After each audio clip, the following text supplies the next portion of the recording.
Bom dia, boa tarde, boa noite. Meu nome é Elder, sou do Brasil. Participei do Kensho 2024-2025, que é um treinamento para professores, né, de língua japonesa no exterior.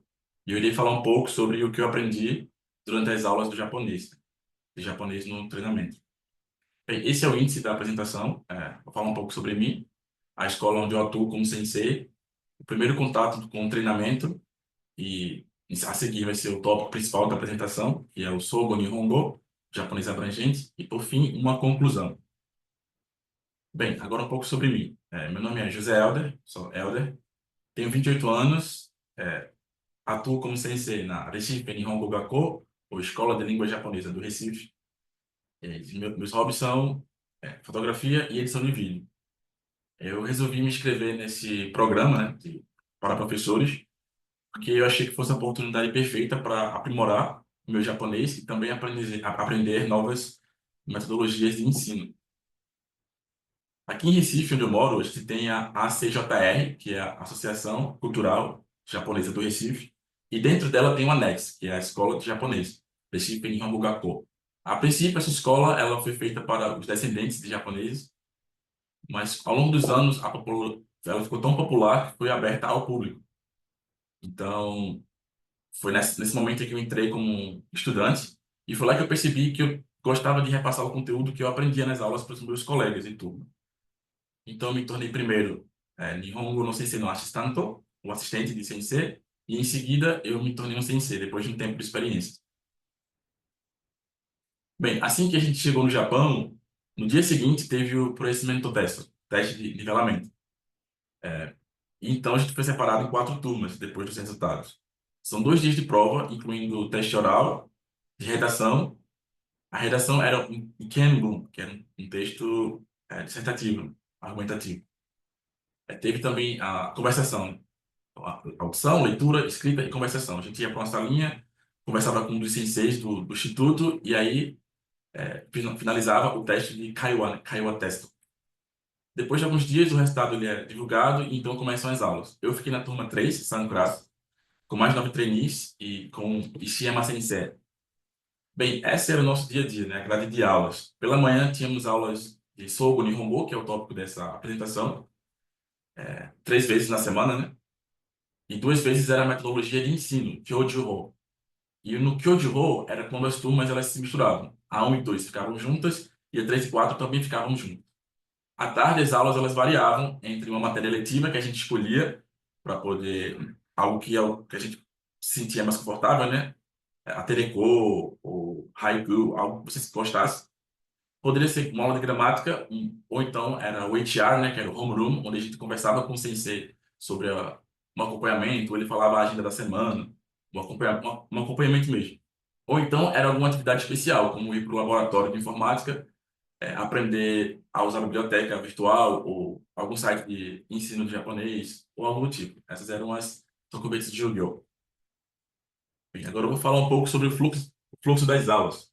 Logo quando começaram as aulas, eu fiquei um pouco assustado, porque foi dito que as turmas 3 e 4 elas não iriam aprender o japonês, e sim algo em japonês. Nihongo benkyou shimasen. Para o tópico Nihongo de benkyou shimasu. E aí eu fiquei meio nervoso, porque eu, muito inseguro, não sentia que o meu nível estava suficiente para entender aulas em japonês. Mas acho que foi muito bom essa dinâmica por poder forçar, né? A gente aprender mais. Então, como funcionava?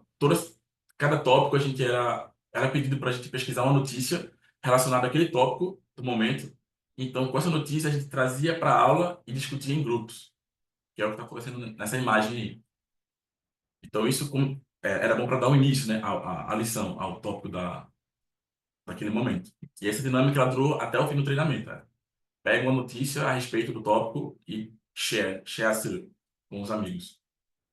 Esses foram os 14 tópicos do Sogo Nihongo, né? O japonês abrangente do ano de 2024 e 2025. Então, começou com a autoapresentação, né?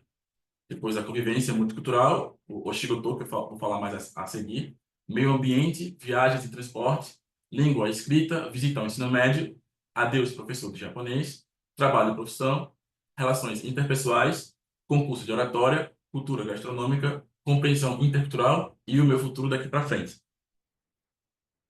Eu não vou poder falar sobre cada um deles, mas aí eu selecionei alguns para falar a respeito. O primeiro tópico abordou o tema de Shokai, ou seja, auto-apresentação, onde nós tivemos que montar um speech sobre a gente, se apresentando.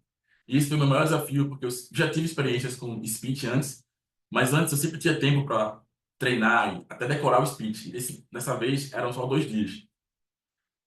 E acabou que eu não fui muito bem, né? Mas o bom é que no final do treinamento tem uma dinâmica bem parecida, que é o que eu falei mais cedo, o Atashi do Kurekará, que a gente também faz um speech, né? E eu consigo perceber a minha evolução.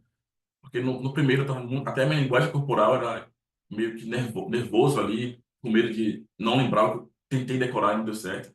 E na última vez eu me sentia mais espontâneo e livre para falar, né? E por falar em concurso, no meio do treinamento também teve o tópico Speech Contest, onde a gente também tinha essa dinâmica de speech, mas aí o que eu percebi nessa lição é que não deu certo de novo, porque eu mais uma vez tentei decorar um texto. E aí eu percebi que é muito mais fácil eu organizar na minha cabeça as ideias e tentar memorizar os tópicos que eu queria falar. Tanto que eu até segurei um papel ali com os tópicos para não esquecer dos tópicos.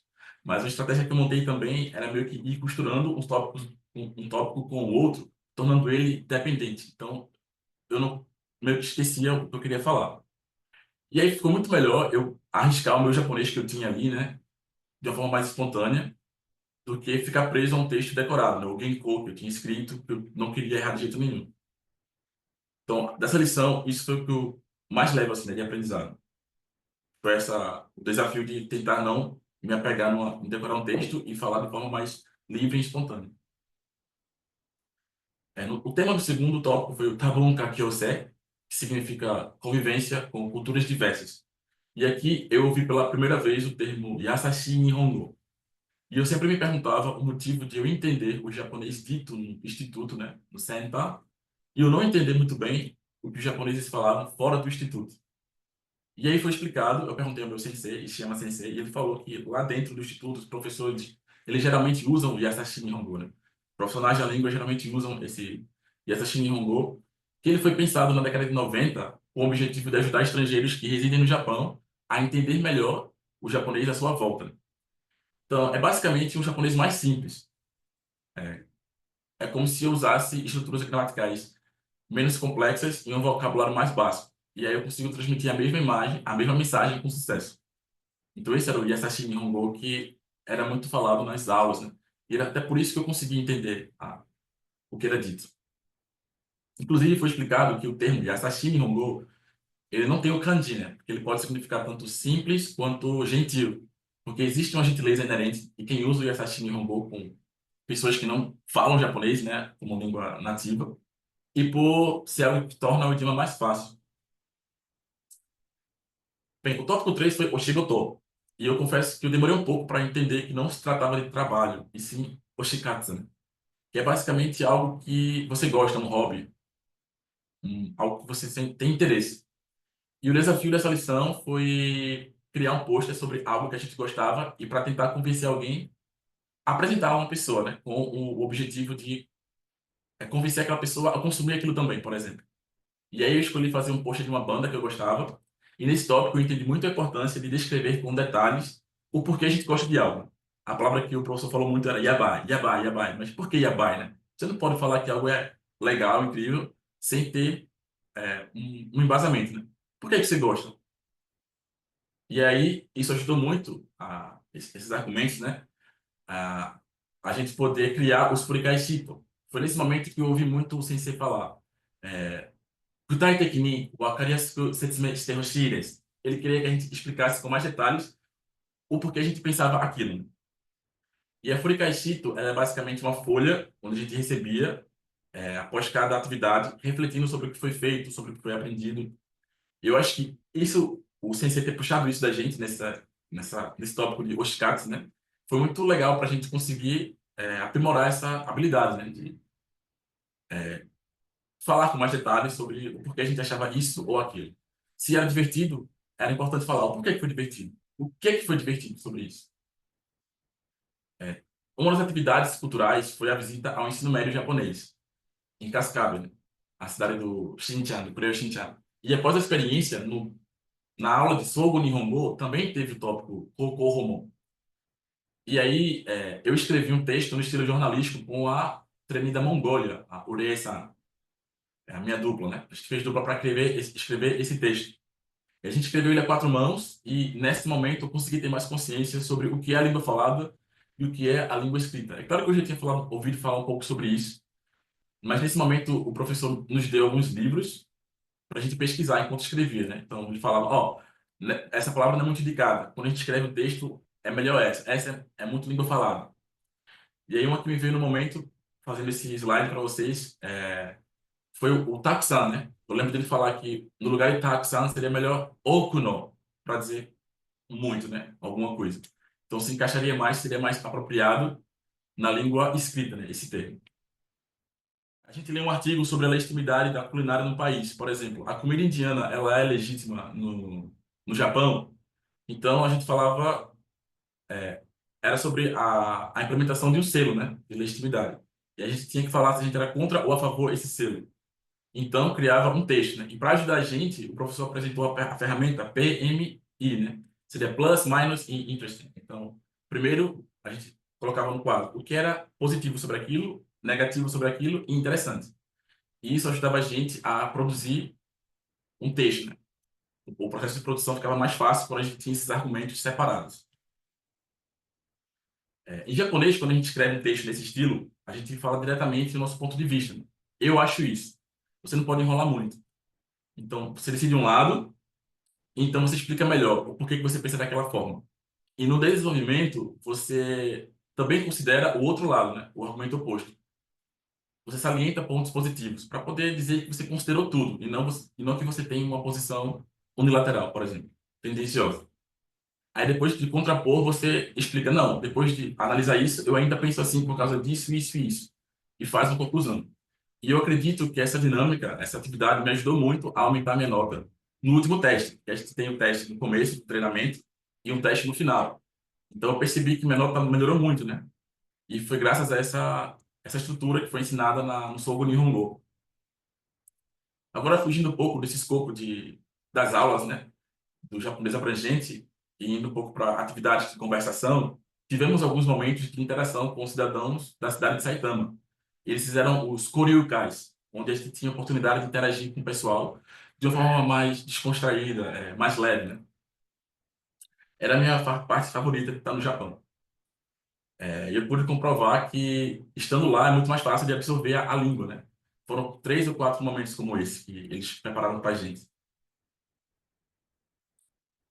Também tivemos os portfólios, né? Todos os meses nós tínhamos que escrever no portfólio o Nihongo Manabi Kiroku e o Bunka Taiken Manabi Kiroku, né?